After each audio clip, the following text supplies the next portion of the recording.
tardes, bienvenidos al noticiero del mediodía. Hoy es 26 de enero del año 2021. Comparta con nosotros la próxima hora de informaciones. ¿Cómo está, Froilán? ¿Qué tal, Diana?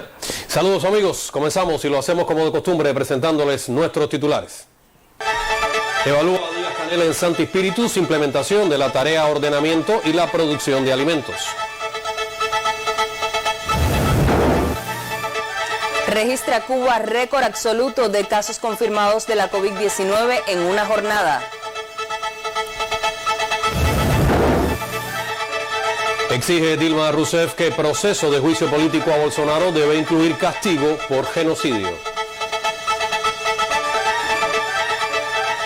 Ya comenzamos con las informaciones. El presidente de la República de Cuba, Miguel Díaz-Canel Bermúdez, el segundo secretario del Comité Central del Partido, José Ramón Machado Ventura, y el primer ministro, Manuel Marrero Cruz, evaluaron en Santi Espíritus temas medulares de la vida del país. Entre ellos, el enfrentamiento a la COVID-19, la implementación de la tarea de ordenamiento y la producción de alimentos. El presidente de la República de Cuba, Miguel Díaz-Canel Bermúdez, exhortó a los espirituanos a trabajar con inteligencia, compromiso y decisión, sin chapucerías ni trabas burocráticas, para enfrentar con éxito asuntos cardinales de la vida nacional, como el enfrentamiento a la COVID-19, la implementación de la tarea de ordenamiento y la producción de alimentos. Durante esta reunión de trabajo, a la que también asistieron el segundo secretario del Comité Central del Partido, José Ramón Machado Ventura, y el primer ministro, Manuel Marrero Cruz, se informó que aunque la provincia continúa en la nueva normalidad, con los municipios de Santi Espíritus y Jatibonico en la tercera fase de la etapa de recuperación, en enero se incrementó el número de casos positivos al nuevo coronavirus comparado con el mes anterior. El viceprimer ministro Roberto Morales Ojeda subrayó la necesidad de garantizar la pesquisa clínica activa de forma más sistemática, sobre todo en los grupos vulnerables. Si algo nos ha llevado a tener esta situación que hoy tenemos es descuido que se ha tenido en la implementación de los protocolos y la falta de percepción de riesgo y las indisciplinas de viajeros, de familiares y de otras instituciones, como he comentado. Por lo tanto, hay que lograr una actuación más responsable de la población. Hay que lograr identificar los casos y los contactos de los contactos y aislarlos.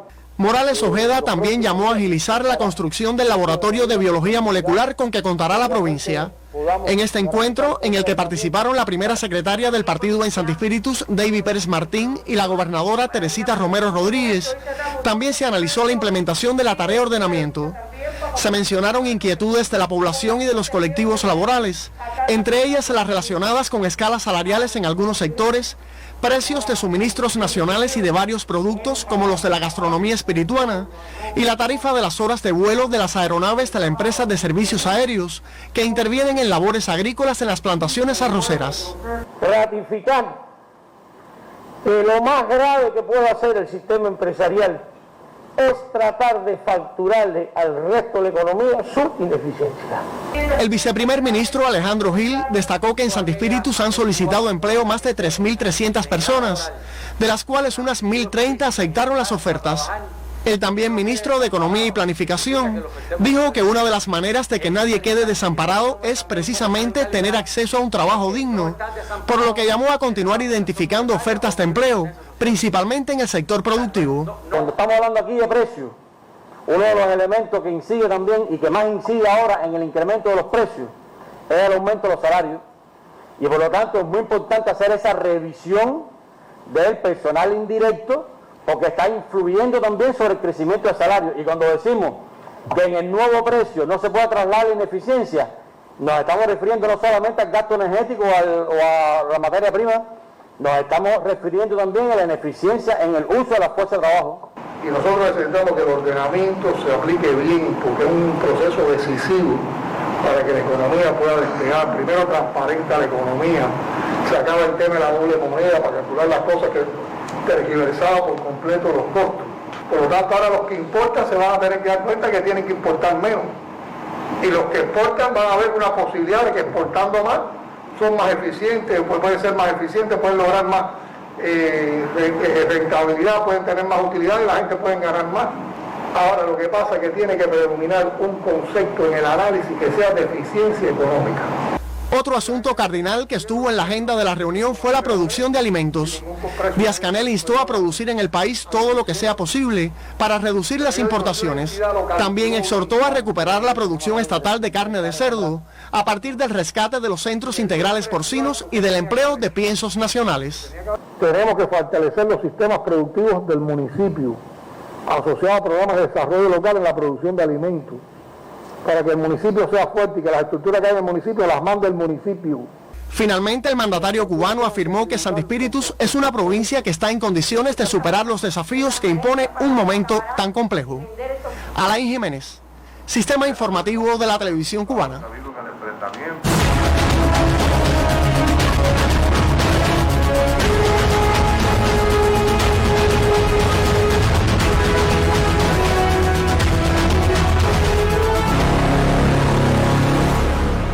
Y como de costumbre pasamos revista a las estadísticas de la COVID-19 en nuestro país, con cifras verdaderamente inquietantes. Al cierre del día de ayer, Cuba marcó el mayor pico de casos confirmados con la COVID-19. La cifra expresa la complejidad de la situación epidemiológica en el país. Lamentablemente, 3 cubanos fallecieron a consecuencia de la enfermedad. En su habitual conferencia de prensa, el director nacional de epidemiología, doctor Francisco Durán, reiteró su llamado a la contención del nuevo coronavirus. Con 786 casos confirmados, la cifra más alta en una jornada, la nación marca un nuevo récord de casos activos y del total de pacientes ingresados en los hospitales del país. Lamentablemente, 3 personas fallecieron a consecuencia de la enfermedad, por lo que se acumulan ya 200 decesos hasta la fecha. Una tos, una expectoración, tos seca, fiebre, falta del olfato, pérdida del olfato, pérdida del gusto, vómito, diarrea, cansancio, decaimiento marcado. Eso me lo siento hoy y por la tarde estoy yendo a mi médico. Que además tengo la posibilidad, tengo un médico de familia, tengo un policlínico. En Cuba existe la bondad de que usted puede ir a cualquier hospital, si es que así lo entiende, pero no es correcto quedarse en la casa porque después la evolución es muy rápida y da poco tiempo a su recuperación. La Habana, con 344 casos confirmados, es la provincia en el día de hoy con las mayores cifras de contagio, seguida de Santiago de Cuba y Guantánamo. Ante el aumento en más de 200 casos de una jornada a otra, el experto insistió en la necesidad de mantener el distanciamiento físico como medida de cuidado y autoprotección. En cualquier lugar tenemos mucho riesgo. Tenemos mucho riesgo por la transmisión que hay, por la contagiosidad de esta enfermedad, porque no sabemos diferenciar quién tiene, quién no lo tiene. Y yo sigo insistiendo con el cuidado de las personas. Del total de confirmados, 773 son autóctonos y 13 importados. La tendencia al sostenido incremento de casos con el nuevo coronavirus dispara las alarmas y evidencia que el riesgo está presente en cualquier comunidad del país. Gisela García Rivero, Sistema Informativo de la Televisión Cubana. Y precisamente en Guantánamo se extreman las medidas a partir del aumento de casos que se reportan por estos días. Establecemos ahora contacto con nuestro corresponsal en ese territorio que se encuentra en fase epidémica de la transmisión autóctona. Un saludo para ti, Miguel. Coméntanos cómo se encuentra la situación en esa provincia.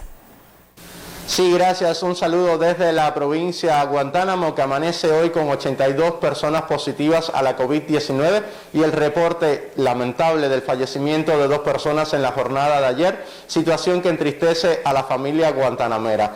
Desde la nueva normalidad se acumulan 1.399 pacientes con COVID-19, 789 se han recuperado, por lo que quedan 601 personas activas con la enfermedad. La provincia de Guantánamo pasó al canal endémico con el estado de alarma para el municipio de cabecera. Sigue siendo Guantánamo, El Salvador y Niceto Pérez los territorios que más reportan casos positivos de COVID-19. De hecho, permanecen 5 eventos abiertos en el municipio de Guantánamo con 54 focos. De las muestras pendientes de resultados, quedan 171 muestras de PCR. El Consejo de Defensa Provincial instó a incrementar las medidas de restricción en el centro de la ciudad, aumentar la vigilancia epidemiológica y ser más dinámicos en las pesquisas activas que se realizan en todas las áreas de salud.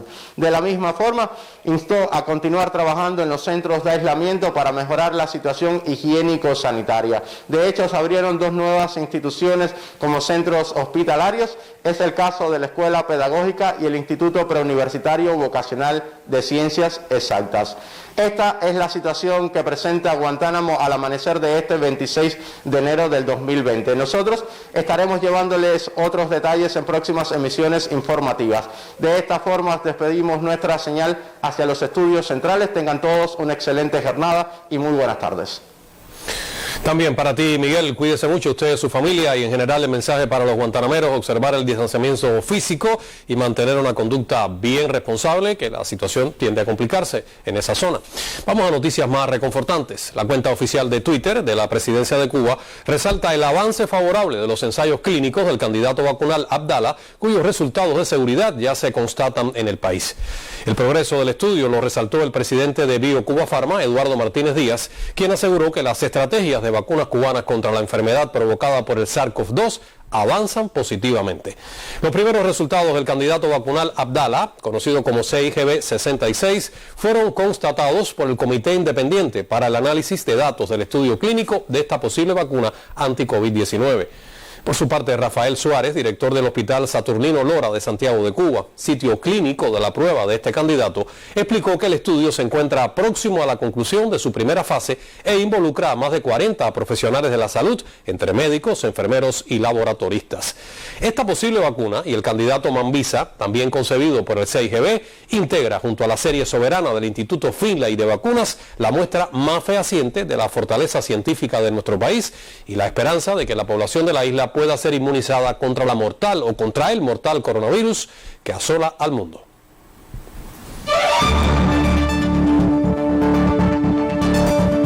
Más adelante en este noticiero conoceremos de un insecticida que se produce a partir de residuos del tabaco. Desde Cienfuegos, la periodista Ismari Barcia ofrecerá los detalles.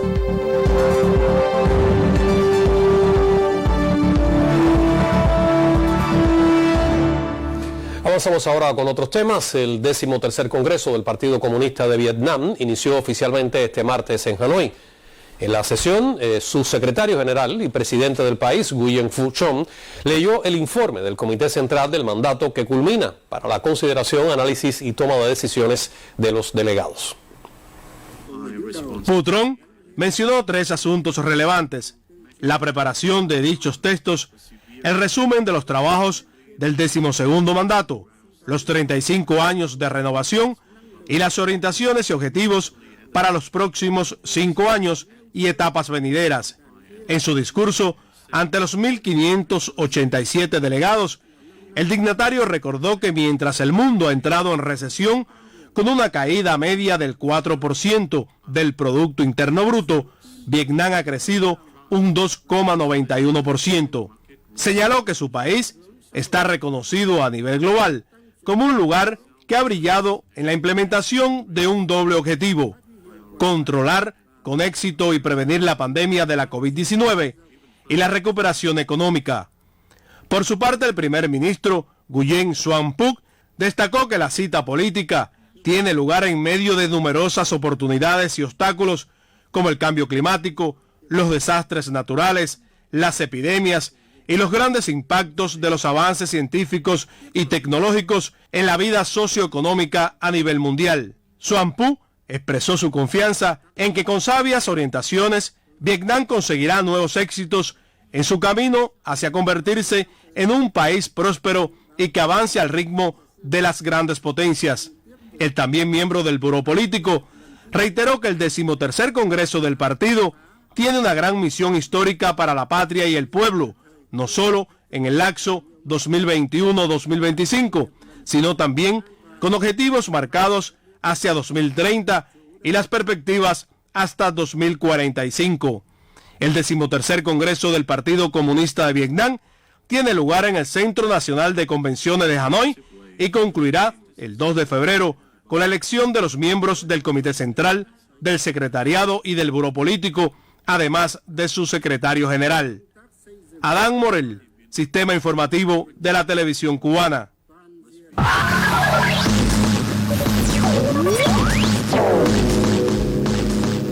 Buenas tardes, comenzamos este recorrido por el acontecer mundial en América Latina. El ministro de Defensa de Colombia, Carlos Holmes Trujillo, falleció este martes a causa de la COVID-19, según informaron fuentes familiares. Holmes se encontraba internado en una unidad de cuidados intensivos del Hospital Militar de Bogotá y estaba próximo a cumplir los 70 años de edad.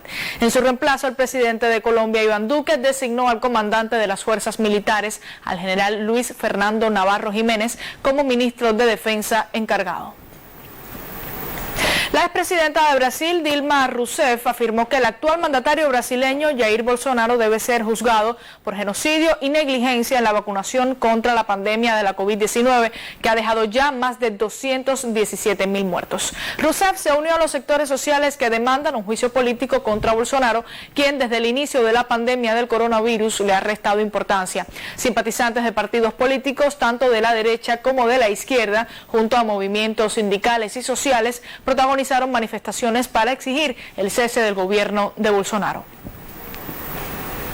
También de esta región trasciende que el presidente de Ecuador, Lenín Moreno, inició un viaje hacia los Estados Unidos para fomentar sus relaciones con el nuevo gobierno de Joe Biden. En opinión del analista internacional Alexis Matute, esta gira no favorece a ambas naciones porque el gobierno del mandatario ecuatoriano está por terminar.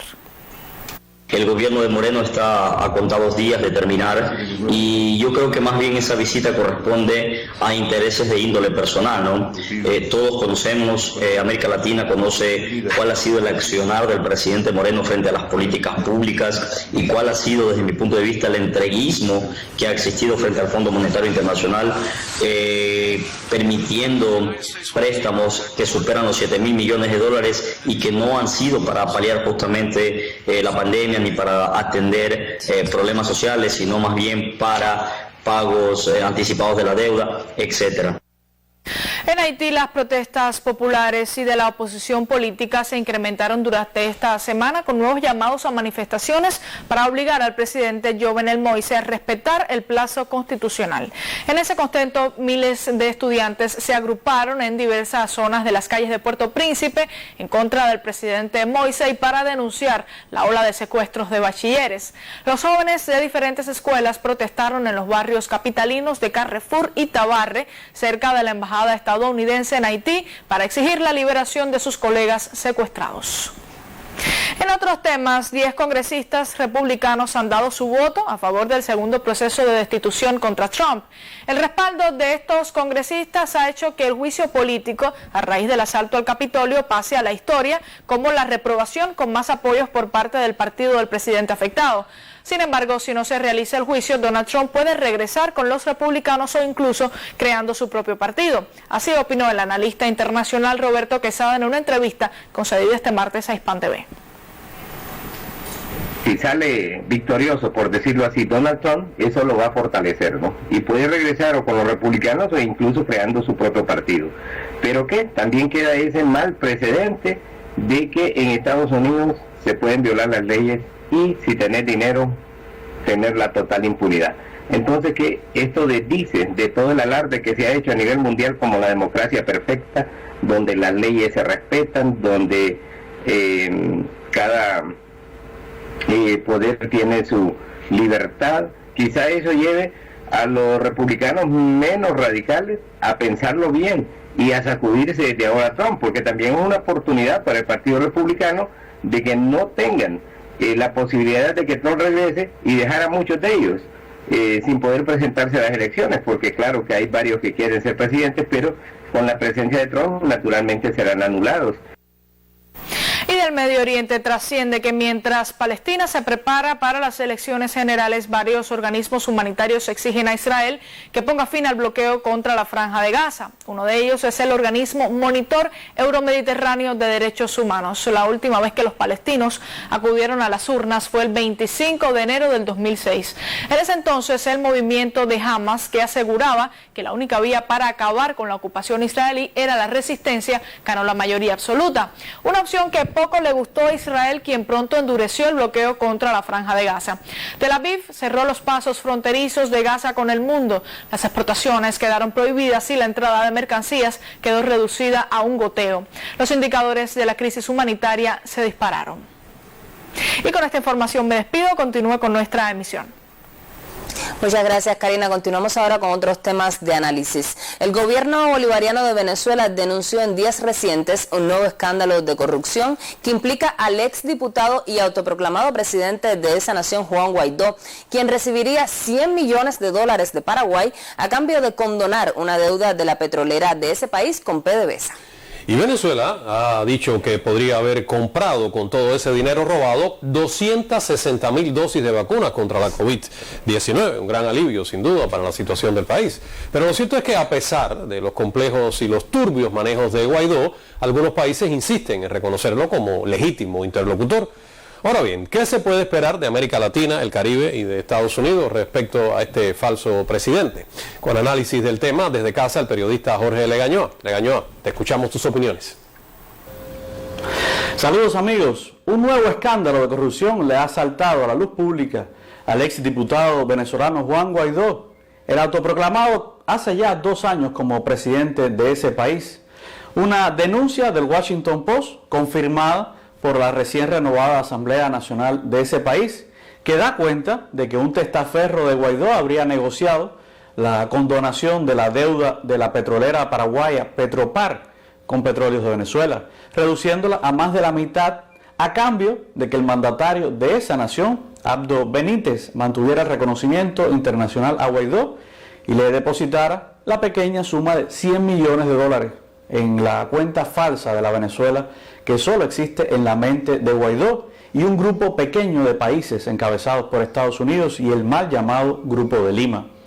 La propuesta fue aceptada, obviamente, aceptada por las partes, así que lo que sigue, imagínelo usted, porque ni legitimidad en ese negocio, concretado a puertas cerradas, ni transparencia con los 100 millones que no se sabe dónde están, ni a qué se dedicaron. Algunos televidentes me preguntan cuál será el futuro del autoproclamado y qué rol desempeñará la nueva administración estadounidense. Déjeme decirle que en el entorno de Guaidó, algunos desesperados ante el fracaso opositor en las elecciones parlamentarias de diciembre en Venezuela, buscaron contactos urgentes con el equipo de transición de Biden.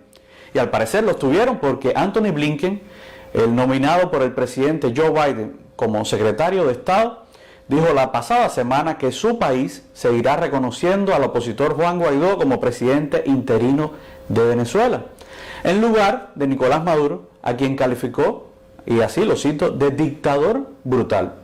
Durante una audiencia en el Senado para ser confirmado en el cargo e interrogado por el anticubano Marco Rubio, Blinken indicó además que ve margen para una mayor coordinación con otras naciones de ideas afines a Washington, en busca, dice él, de elecciones libres y justas en Venezuela. Espero que no le queden dudas de la posición de Estados Unidos sobre Guaidó y Venezuela, porque eso es muy clara. Se fue Trump, pero quedó el bloqueo y el robo de los activos y recursos de Venezuela en el mundo, que al parecer tendrá continuidad en el equipo de Biden. Blinken habla de elecciones libres en el país que más sufragios ha hecho en las últimas 2 décadas en la región. Como promedio, en Venezuela se realizaron más de una por año, con un sistema fiable y automatizado de votos que no deja margen al fraude. Y fíjese, eso no lo digo yo, lo aseguró en su momento el estadounidense Centro Carter. Y sé que me dirán que Blinken hizo estas declaraciones agresivas en una audiencia de confirmación en el Congreso, que lo aprobará o rechazará en el cargo de secretario de Estado. Así que, con una visión pragmática de la política, puede que haya dicho lo que los senadores querían escuchar. Pero no seamos ingenuos, fue Barack Obama, otro demócrata, el que abrió el camino para el bloqueo impuesto por el gobierno de Trump y el robo de los recursos venezolanos a partir del año 2017. Obama firmó un decreto en el que declaró a Venezuela en 2015 como una amenaza inusual y extraordinaria para la seguridad de Estados Unidos, con todas las implicaciones que lleva al respecto. El legítimo presidente Nicolás Maduro envió hace par de días un mensaje claro a Biden: hagamos borrón y cuenta nueva. Así le dijo, y ofreció conversar de tú a tú con la nueva Casa Blanca. Pero al parecer, en Washington y Caracas, el idioma de la paz y el entendimiento no es el mismo, y el gobierno de Biden se quedará en la bohemia vieja de reconocer a un Juan Guaidó al que intentan inflar con dinero corrupto de terceros, cuando en Venezuela no manda ni en su casa. Manténgase informado. Recuerde, la verdad necesita de nosotros.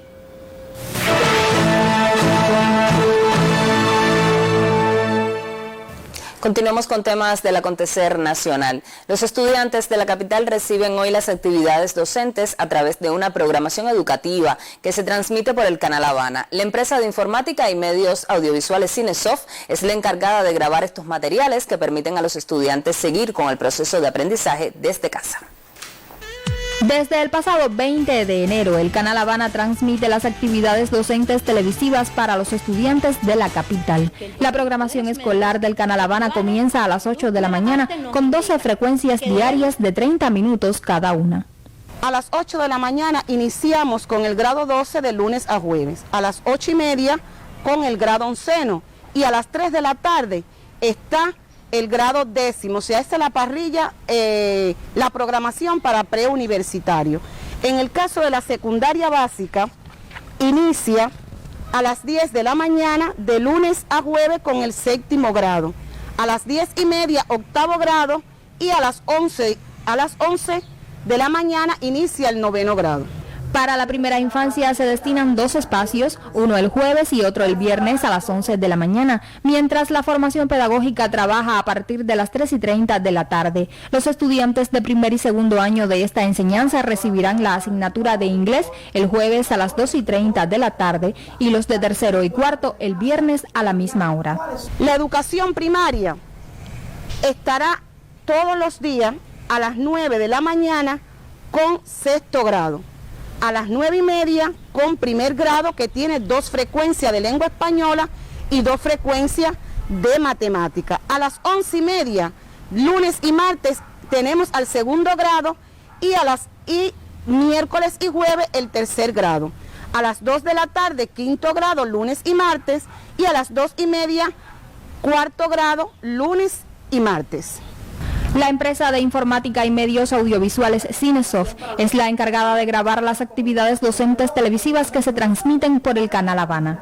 Empezamos como 4 o 5 días con una preparación de estos teleprofesores, que no son los mismos del canal educativo, por eso había que empezar también de cómo preparar la clase, cómo presentarse frente a una cámara, y comenzamos esa producción de manera que el 20, como todo el mundo conoce, salió la programación destinada a la capital. O sea, es una programación muy específica, como había anunciado el Ministerio de Educación, de una atención especializada, una atención muy específica para la situación que tenía La Habana, que venía con cierto atraso con respecto al país. La familia puede descargar estas actividades televisivas desde el portal Cuba Educa. Yusilín Suárez Ogando, Sistema Informativo de la Televisión Cubana.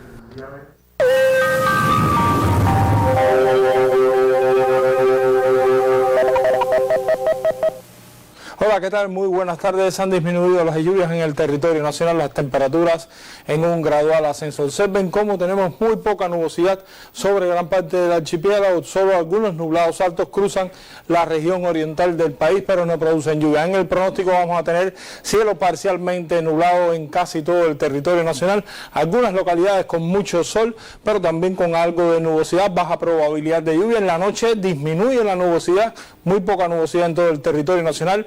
Las temperaturas máximas hoy con valores desde 30 y hasta 31 grados Celsius en casi todo el territorio nacional.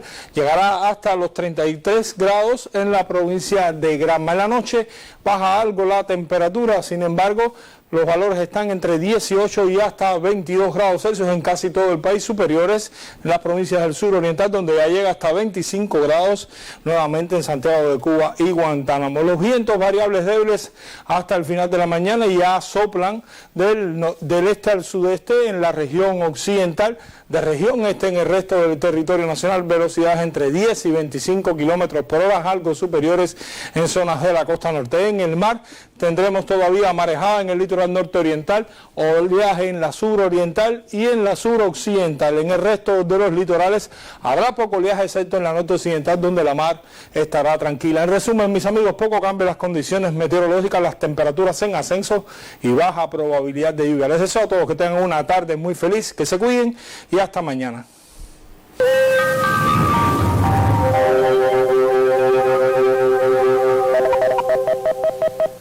La empresa La Biofam Cienfuegos produce el Nicosabe. Esto es un insecticida a partir de residuos del tabaco con amplio uso en la agricultura.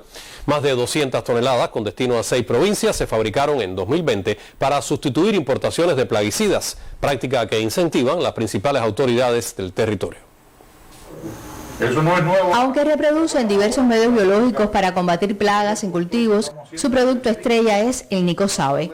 Residuos del tabaco, hidróxido de sodio y alcohol como preservante componen el insecticida del que el pasado año se fabricaron 228 toneladas en el Centro de Reproducción de Entomófagos y Entomopatógenos de Espartaco, en el municipio Cienfueguero de Palmira. Provincias como Villa Clara, Camagüey, Ciego de Ávila, Artemisa y Mayabeque lo han demandado a esta unidad de la empresa La Biofam en el territorio, única que produce el plaguicida, también conocido como tabaquina. Tiene una eficacia de un 85%. En el caso del tri, el año pasado tuvo una alta eficacia.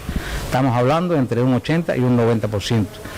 Capaz de controlar insectos de colonia y al igual que larvas, coleópteros juveniles. Año por año se incrementa la demanda porque la gente va tomando fe en el producto, por lo efectivo, los resultados que van obteniendo en los frijoles, en el boniato, en prácticamente todos los cultivos. Versátil en sus mecanismos de acción y refrendado por varias investigaciones, el Nicosabe ha sido opción ante el déficit de plaguicidas que productores cienfuegueros suplieron con el empleo de 120 toneladas el pasado año. Lo que hay que hacer es aplicarlo sistemáticamente cada 4 o 5 días y entonces darle continuidad a eso para que el bicho no haga un estado de cuarentena en el campo. Yo lo uso en el frijol, lo uso en la calabaza y lo uso en el boniato. Y hasta ahora estamos dando resultados en todos los cultivos. Hoy tenemos 20 hectáreas sembradas de frijoles y en estos momentos no tenemos ningún problema con lo que es la plaga. Técnicas y circunstancias de aplicación determinan su efectividad, uno de los requerimientos de capacitación que limitan aún, al decir del presidente del Consejo de Defensa Provincial, Félix Duarte Ortega, su extensión en el país, en una provincia cuya área cultivable ha crecido en casi 2.000 hectáreas. Mejoras tecnológicas previstas para el primer semestre del año podrán aumentar los volúmenes a más de 300 toneladas anuales, mientras los frutos sanos van añadiendo certeza sobre el insecticida en tierras palmireñas. Desde Cienfuegos, Ismari Barcia, Sistema Informativo de la Televisión Cubana. Las siembras correspondientes a la actual campaña tabacalera sobrepasan las expectativas en Pinar del Río. A pesar de las limitaciones materiales, la mayor productora del país reporta la plantación de más de 11.000 hectáreas de las 15.800 previstas en la etapa. Los tiempos vuelven a ser de convocatoria para los vegueros vueltabajeros. Conscientes de que el surco decide en el quehacer de la nación, retoman la batalla. Producir en favor de la economía es un imperativo que encuentra respuesta en los campos de la mayor productora de tabaco del país. 11.655 hectáreas ya se descuentan del plan de la actual campaña, cuyos inicios estuvieron marcados por las inclemencias del tiempo, la presencia de la COVID-19 y las secuelas del férreo bloqueo yanqui sobre Cuba. Volvían a retomarse para la preparación y alistamiento de los suelos, al tiempo que renacían los semilleros para garantizar las siembras, muchas destruidas por las lluvias. El esfuerzo fue gigante. Las siembras hoy sobrepasan las expectativas y el cultivo es fiel reflejo de la entrega de muchos. 18.004 toneladas de tabaco es el compromiso de entrega de una provincia cuyos productores no miran lo deshecho para andar. Desde Pinar del Río, Alina López Ochoa, Sistema Informativo de la Televisión Cubana. La solicitud en línea de certificaciones del Registro del Estado Civil es uno de los principales objetivos de trabajo de la Dirección Provincial de Justicia en Holguín para el presente año. Esas solicitudes pueden realizarse a través del sitio web del Ministerio de Justicia en www.minjus.gov.cu y se podrán recoger en sus oficinas las certificaciones de matrimonio, defunción, soltería, divorcio, causa de muerte y de viudez. Además, se incorporan a esa prestación digital la solicitud de actos de última voluntad y declaratoria de herederos, así como los antecedentes penales. La empresa eléctrica de la provincia de Santiago de Cuba, el próximo 1 de febrero, comenzará un proceso de eliminación del cobro en la vivienda del lector cobrador para estimular en los clientes residenciales el uso de diferentes modalidades de pago, entre esas la vía electrónica, a raíz del reordenamiento de sus servicios con la nueva tarifa de electricidad. La nueva disposición se pondrá en marcha de forma escalonada e inicialmente involucrará a 15 oficinas comerciales de la provincia. Wendy Rodríguez Contino, Sistema Informativo de la Televisión Cubana.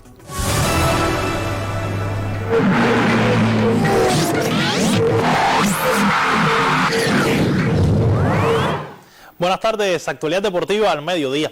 Las avispas de Santiago de Cuba picaron fuerte en el séptimo inning del primer juego del playoff contra las Tunas para abrir delante en la serie con victoria de 7-4. En el duelo que abrió las acciones de la postemporada en la burbuja del 5 de septiembre en Cienfuegos, los leñadores abrieron delante, pero las avispas siempre fueron a remolque, guiados por Santiago Torres y Edilce Silva. El veterano batió de 5-3 con 3 carreras impulsadas para mantener a Santiago en el juego, hasta que llegó la rebelión del Lucky Seven ante el abridor tunero Yudier Rodríguez. En la séptima entrada, los de Heriberto Rosales montaron un rally de 4 carreras con 5 hits, 3 de ellos extra bases, coronado por este jonrón de Adriel Labrada para decretar la ventaja decisiva y darle la victoria a Carlos Font. Del resto, se encargó el cerrador Junior Tour con un relevo de 6 outs para liquidar las opciones finales de las Tunas, que sigue sin poderle ganar a Santiago en playoff. Este miércoles se disputará el segundo juego de esta serie al mejor de 5 partidos. A esta hora se disputa el segundo choque de la postemporada entre... Los azules comenzaron amenazantes ante el abridor Leandro Martínez con la intención de darle ventaja a su carta de triunfo Brian Chi. Industriales anotó primero aprovechando el descontrol de Martínez, que gastó más de 35 lanzamientos ante la tanda de los azules. La postemporada continúa mañana con el duelo entre los primeros sembrados, Gallos de Santi Espíritus contra Pinar del Río en la burbuja del 5 de septiembre. A priori, el líder contra el octavo clasificado debería ser un playoff disparejo, pero en este caso no luce así debido al picheo y la mística de los vegueros.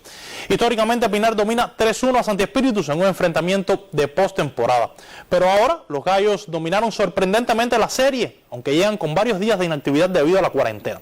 Veremos si esto les afecta. Bueno, Joan Socarrás y Erlis Casanova luce como un gran duelo de picheo para disfrutar mañana. Por su parte, el choque entre Matanzas y Cienfuegos, que comenzará el viernes, tiene al campeón como claro favorito con la llegada de su as Yera desde México y de un bateador contrastado como Yadir Drake. Por su parte, Cienfuegos muestra el peor picheo de los clasificados y tiene la duda de su estrella, César Prieto, tras la cuarentena que ha pasado. La serie entre el campeón y Cienfuegos comenzará el próximo viernes, como les decía, para darle un día más de recuperación a los elefantes tras las últimas pruebas de PCR. Así opinó de este duelo el manager Armando Ferrer en declaraciones para HIT desde la burbuja. Jugar el béisbol que hemos jugado hasta el momento, darlo todo en el terreno, que nuestra fanaticada en sus casas disfruten el espectáculo y nada, salir a rivalidad del título, que es el objetivo del equipo Matanzas. Un equipo que prescindió de figuras importantes, ahora va a ser premiado de alguna manera. Sí, claro, nosotros estuvimos en una parte de la serie con afectaciones con respecto a atletas contratados y lesiones, pero bueno, ya en estos momentos contamos casi ya con la mayoría del equipo, solo nos falta el regreso de Barbie Estrés. ¿El manejo del picheo, director? El manejo del picheo vamos a utilizar la política que utilizamos cuando nos vimos que nos quedaban 4 juegos y 1 era para clasificar. En series estas cortas de 5 ganar 3. Lo más importante es ganar el juego que está en el día y al otro día ver qué se hace, qué se experimenta y hacer cambios operativos, o sea en bienestar de ganar el juego que estamos jugando. ¿Me preocupa haber iniciado con uno u otro rival? No, para nada, no escogí nunca, al contrario, que me tocara, de todas maneras, que aspira a ganar un campeonato que puede ser que tenga que echar una final adelantada, pues bueno, nada, ese es el objetivo y no escogimos contrario. Cualquiera de los equipos aquí tiene la calidad para ganar la lucha. Nos vamos ahora a México, pues en la serie final de la Liga del Pacífico, el santiaguero Yoelquis Guibert impulsó una carrera, pero su esfuerzo fue insuficiente en la derrota 5-4 de Tomateros de Culiacán ante Naranjeros de Hermosillo. En la parte baja del sexto episodio, el pelotero indómito conectó un indiscutible con 2 corredores en circulación, que sirvió para romper el abrazo a 3 carreras en el marcador. En definitiva, Guibert se fue de 3-1 con un remolque. Sin embargo, un jonrón con 1 a bordo de Julián León en la octava entrada significó la ventaja y luego la victoria de Hermosillo, que ahora se va adelante 2-1 en la serie final. Por los vencedores, Yadiel Hernández conectó un imparable en 4 turnos, además de un boleto y 2 anotadas. Y este 26 de enero se cumple un año de la triste noticia del fallecimiento del basquetbolista Kobe Bryant, que precisamente me tocó informar en este noticiero. Kobe fue uno de los deportistas más queridos del mundo y así se recuerda. En la NBA homenajearon su memoria. You still thought that Kobe could have gotten out of that accident by his own feet. Yeah, from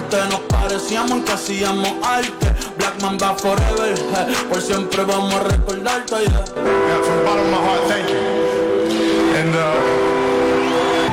aún duele mucho. Un año después de aquella tragedia que conmocionó a todos, la muerte de Kobe sigue doliendo. Pau Gasol es uno de los que aún no pueden asumirlo. you still thought that Kobe gotten out of that accident by his own feet. He was that invincible. Palabras de Pau para alguien que era mucho más que su compañero en los Lakers. Fue mi hermano. Ojalá fuera así. Ojalá ese accidente en el que murieron 9 personas fuese un mal sueño. Imagine being able to inspire people. A la Mamba al menos le queda ese consuelo. He was the mayor of LA to me. Que por encima de todo está su legado, el de uno de los mejores jugadores de todos los tiempos. Historia en la NBA, 2 mujeres que han dirigido por primera vez un partido de la NBA.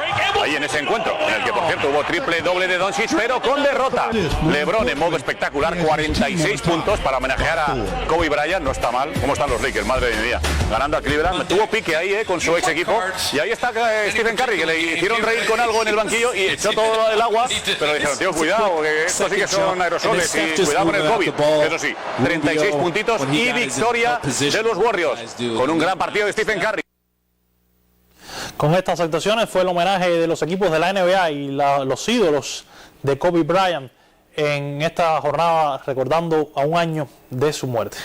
Bueno, continuamos con otras notas. En el Mundial de Balonmano Masculino de Egipto ya quedaron definidos los cruces de cuartos de final. Los locales abren contra el favorito, Dinamarca, mientras que Suecia enfrenta a Qatar. España y Noruega se miden en un partidazo, mientras que Francia y Hungría lo hacen en otro de los duelos más espectaculares en busca de los 4 semifinalistas del Mundial de Balonmano. Y en una noticia de última hora, el alemán Thomas Tuchel ha sido nombrado como nuevo entrenador del Chelsea, luego de la destitución de Frank Lampard por la crisis de resultados que atraviesa el club inglés.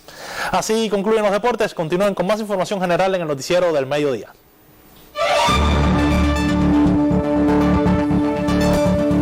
En los minutos finales de este noticiero, la periodista Gladys Rubio nos acercará a uno de los textos más importantes del ideario latinoamericano del héroe nacional cubano.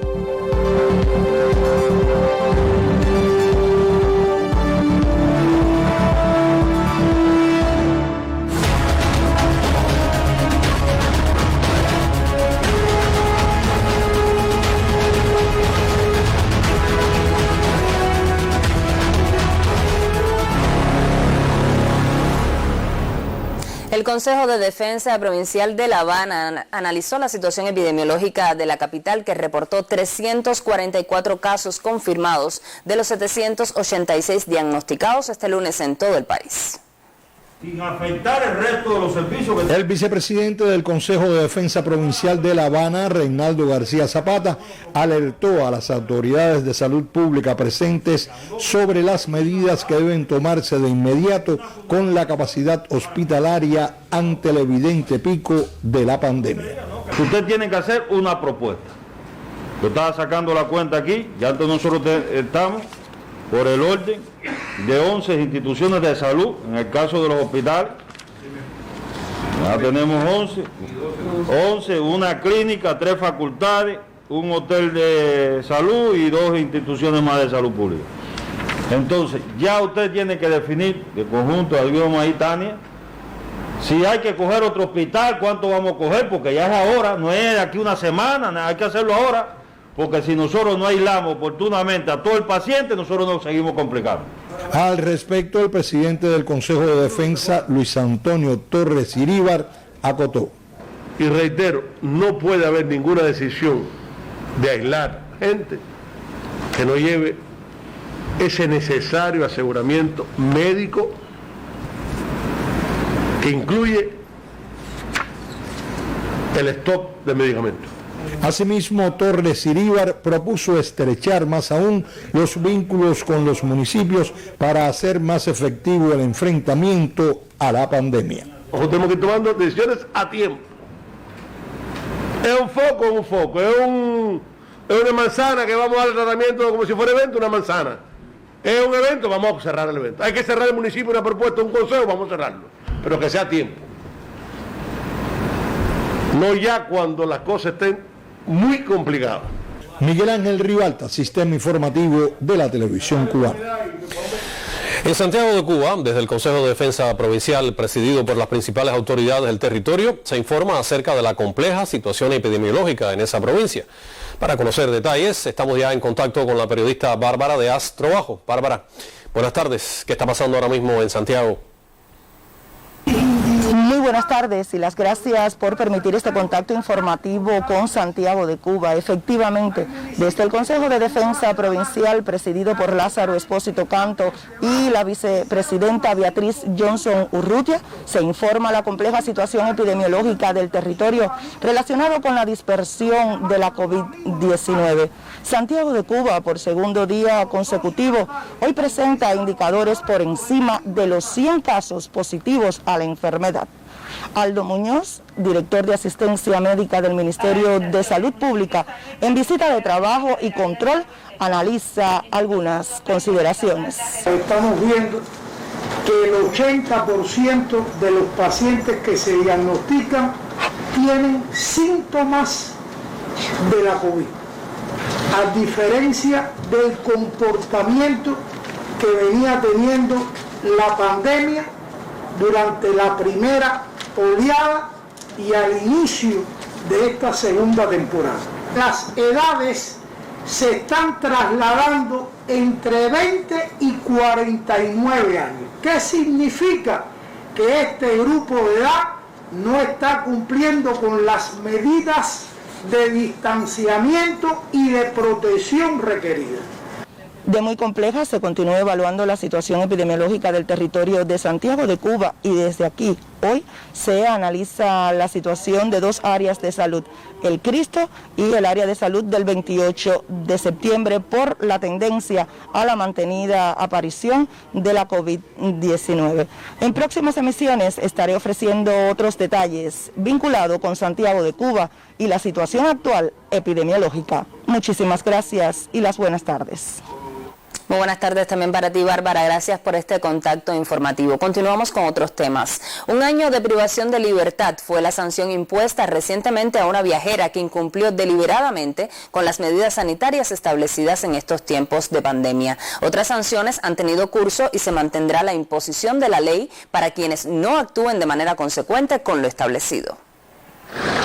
Desde el mes de abril del pasado año, los tribunales municipales del país iniciaron una actuación dirigida a delitos relacionados con la COVID-19. En Cárdenas, hasta diciembre de 2020, 100 personas fueron juzgadas por violaciones que atentaban contra la salud.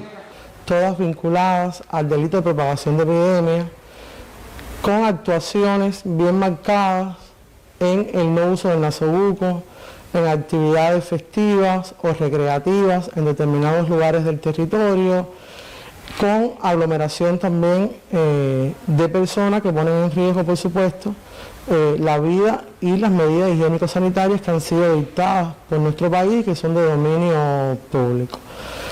En cuanto a las sanciones, la política penal que se sigue es de severidad. Más del 70% de las personas que han sido juzgadas han sido sancionadas a penas privativas de libertad.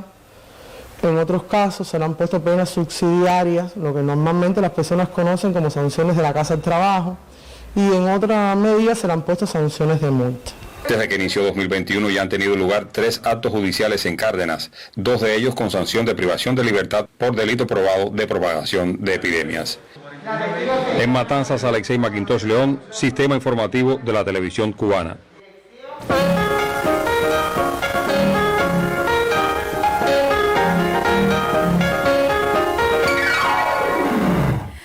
tardes. La Asociación Cubana de las Naciones Unidas, ACNU por sus siglas, dedicará el Día Mundial de la Radio a la emisora internacional Radio Habana Cuba, que inició sus transmisiones en onda corta hace 60 años. Actualmente transmite también en frecuencia modulada y por internet en español, inglés, francés, portugués, árabe y creol.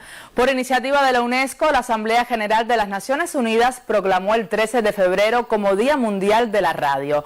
A propósito de la fecha, la UNESCO señala que la radio sigue siendo el medio más consumido en el planeta. Ese organismo internacional subraya que ante los cambios en el mundo, este medio sonoro evoluciona, se adapta, innova y se conecta. Y la emisora Habana Radio celebrará su aniversario 22 el próximo 28 de enero. El habitual concierto en la Basílica Menor del Convento de San Francisco de Asís para celebrar la fecha tendrá como protagonistas al dúo Iris. La presentación será esta vez de forma virtual y se transmitirá a las 5 de la tarde por las frecuencias de Habana Radio y a través de su audio real por internet. El dúo Iris le canta a Habana Radio. La voz del patrimonio cubano celebra sus 22 años en el dial y la Basílica abre las puertas de su sala de conciertos a los jóvenes cantautores para desde su sede habitual transmitir la presentación vía internet este 28 de enero. Alternativa que llega de manera excepcional en pos de mantener el desarrollo del tradicional evento.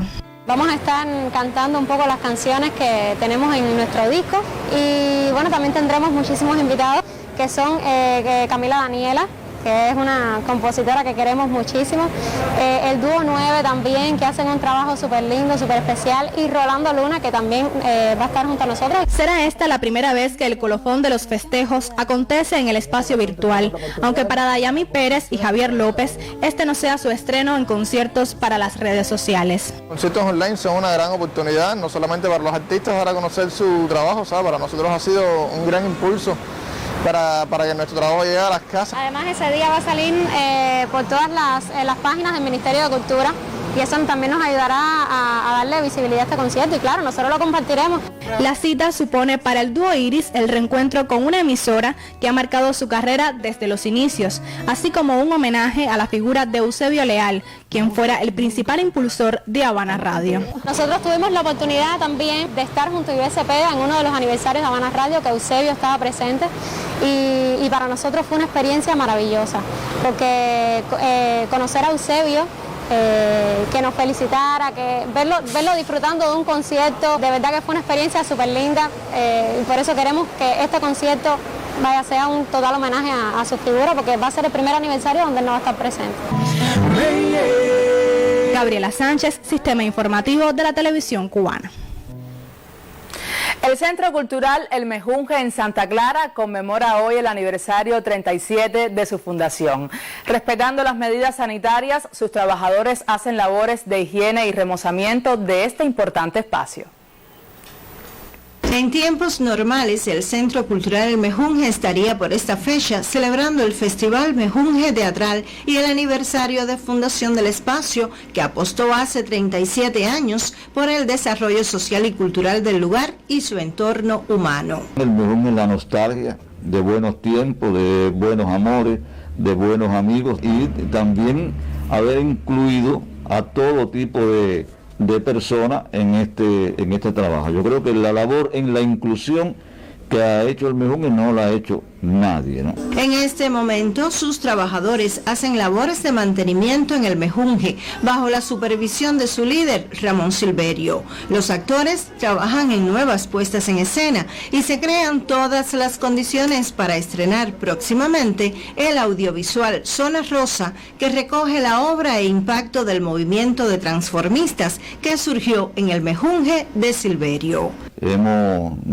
mantenido de alguna manera ese espíritu de trabajo del grupo, de la gente. Se ha convertido también en la añoranza de muchas personas. Creo que si algo le duele y algo siente, sobre todo Santa Clara, es el Mejunje cerrado. El Centro Mejunje resulta ser templo del arte, catedral de la inclusión e institución que acoge lo más auténtico de la cultura cubana y universal. Y han sido tiempos productivos, porque van a surgir muchos espectáculos, que es lo que la gente podrá ver después cuando se incorporen y cuando la vida sea normal, si alguna vez tendremos una vida normal, que espero que sí, eso es decir, hemos preparado todas las condiciones para llegar a todos los lugares donde siempre vamos. Desde Villa Clara, Hilda Cárdenas Conyedo, Sistema Informativo de la Televisión Cubana. Y con la felicitación al Mejunje y a todos sus trabajadores en este aniversario, finaliza nuestro recorrido por el acontecer artístico y literario este martes. Por favor, cuídese mucho. Buenas tardes.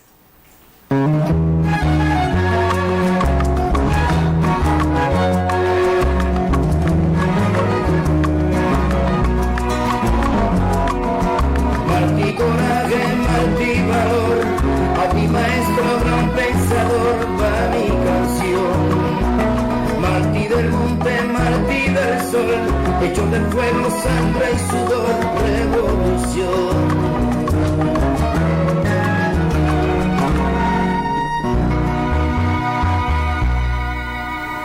El ensayo Nuestra América de José Martí vio la luz hace 130 años en la Revista Ilustrada de Nueva York y en el diario mexicano El Partido Liberal. Este texto es considerado por muchos estudiosos el más importante del ideario latinoamericanista del héroe nacional cubano. Critica al apóstol en el ensayo Nuestra América, al que desprecia sus orígenes. Aboga por avanzar hacia el futuro con pies propios, con modelos surgidos de la idiosincrasia, características, tradiciones e historias de los pueblos americanos, tomando lo mejor de los demás pero con base en lo autóctono. Un texto que, según el profesor Jorge Lozano, asesor de la oficina del programa martiano, ofrece al hombre de Latinoamérica un nuevo enfoque filosófico con respecto a la política y a la cultura. En la política el nuevo sujeto era el hombre real, cuyo sueño de hoy podrá ser la ley de mañana si logra conocer y transformar a la realidad. En el campo de la cultura, apunta el profesor Lozano, es el mestizo autóctono que representa en sí a lo mejor de las culturas originarias americanas, de África y también de Europa. Si hay una tesis de plena vigencia, es la que Martí ofrece cuando afirma que no hay batalla entre civilización y barbarie, sino entre la falsa erudición y la naturaleza. ¿Podrá hoy la posmodernidad conducir a una crisis civilizatoria?